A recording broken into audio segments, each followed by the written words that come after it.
I know you've probably heard, "So why don't you just leave?"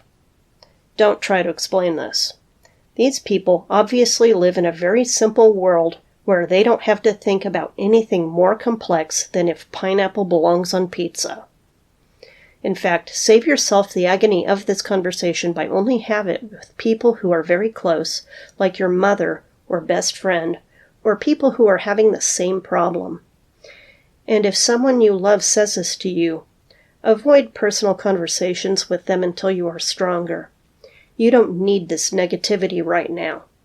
In fact, now is when you're going to learn who is with you and who is against you, and it's going to hurt. A lot. A real friend would instead ask, "What is stopping you from leaving?"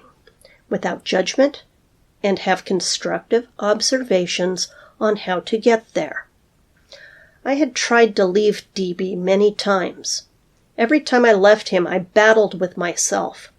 I still loved him, and by love, I mean that I still wanted good things for him. I was conditioned to think only about his wants and his needs.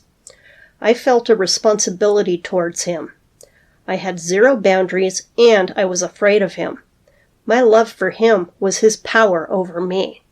I remember feeling like a disobedient little girl when I would leave, and dreaded the moment when I knew he would find the note. Even though in my mind I was leaving forever, I was struggling with the independence part of it. I wasn't my own person, and that made leaving freaking hard. I would capitulate between feeling like I was abandoning him to feeling emancipated for a long time. So I decided that what was holding me back from success was being in love with him. I made myself love him. I could make myself not love him. So what I did was get a notebook, and when I was angry, I would write as if to him. I would tell him everything that was on my mind. I would write questions like, "Why are you nice to other people and mean to me? Why do you always want to fight on our anniversary, Valentine's Day, and my birthday?" When I would start having doubts about my decision to leave, I would go back and read what I wrote. And then I'd be like, "Oh yeah, now I remember." I took back that part of my brain, and I found that it didn't take a lot of writing before I didn't need to be reminded. But I still wrote because it felt good to release the rage somewhere. There's something about writing longhand that releases tension that texting just doesn't do. I never gave him this notebook or let him see it. Doing so would have only put my exit plan in danger.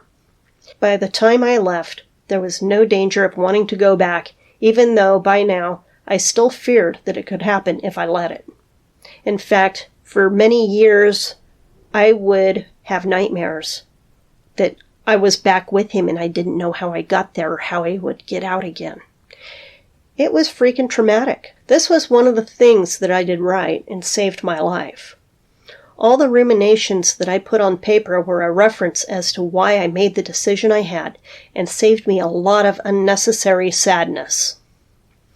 There are some people who say, "Let the feelings flow in and out, feel them and let them pass."